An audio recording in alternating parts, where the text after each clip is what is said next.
इस समय मेरे साथ आम आदमी पार्टी सांसद संजय सिंह हैं। इन सब कुछ मुद्दों पर बात करना चाहिए। सर, सबसे पहले तो ये जानना चाहते हैं 2022 में जिस तरीके चुनाव हुआ उसको लेकर के क्या आप लोगों ने इसके मंत्रणा क्या की?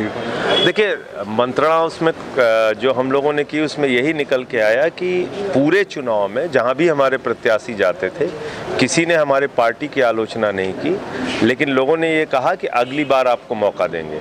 ये बाइपोलर इलेक्शन था, दो गठबंधन के बीच में चुनाव हुआ, समाजवादी पार्टी और भाजपा। इसके कारण से लोगों ने आम आदमी पार्टी को वोट नहीं दिया। उसके पहले जिला पंचायत का चुनाव हुआ था जिसमें 83 सीटें आम आदमी पार्टी को मिली थी।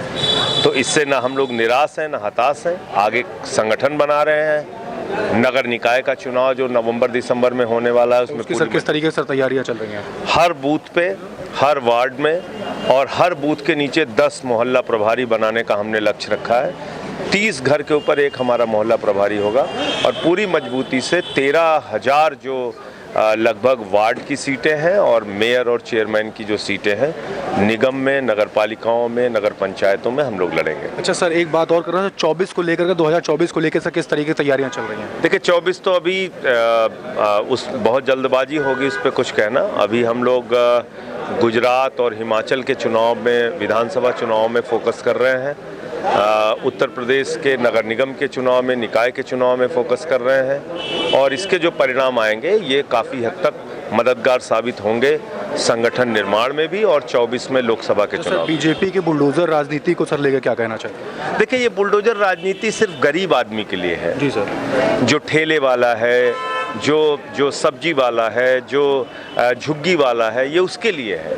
अडानी को तो 14,000 एकड़ ज़मीन मोदी जी ने दी है, 1 रुपए पर स्क्वायर मीटर की कीमत पर दी है। यानी कि जितने में एक लेमन जूस आता है, कंपट जो हमारे यहाँ गांव में कहते हैं, उस 1 रुपए के प्रति स्क्वायर मीटर में ज़मीन दी है अडानी को। 14,000 एकड़ ज़मीन, 142 हेक्टेयर ज़मीन महाराष्ट्र की सरकार ने, देवेंद्र फडणवीस जी ने इनको नागपुर में दी है अडानी को। तो आप देखिए कि बड़े बड़े पूंजीपतियों को तो सैकड़ों एकड़ ज़मीन हरियाणा में खट्टर साहब ने दी है। तो बड़े बड़े पूंजीपतियों को तो आप हज़ारों एकड़, लाखों एकड़ ज़मीन देश की बांट दे रहे हैं, करोड़ों की ज़मीन कौड़ियों के दाम पर दे रहे हैं और गरीब आदमी के घर पे बुलडोजर चलाने आप चले आते हैं। अरे, कोरोना की महामारी में तो गरीब के पेट पे बुलडोजर चल गया, आप कितने बुलडोजर चलाओगे?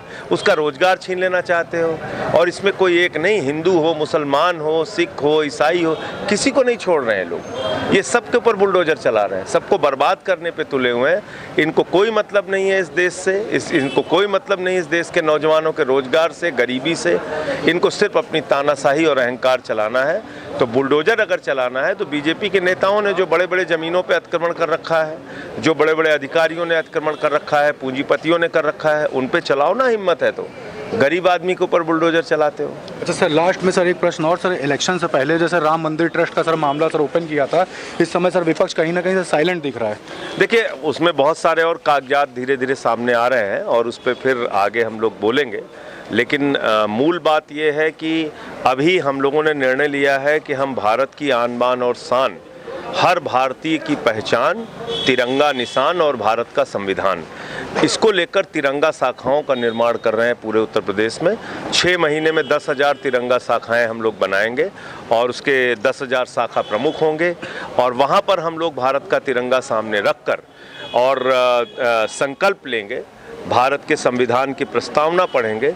हमारा भारत बाबा साहब डॉक्टर भीमराव अंबेडकर के बनाए गए संविधान के मुताबिक चलेगा, किसी योगी या मोदी के फरमान से नहीं चलेगा।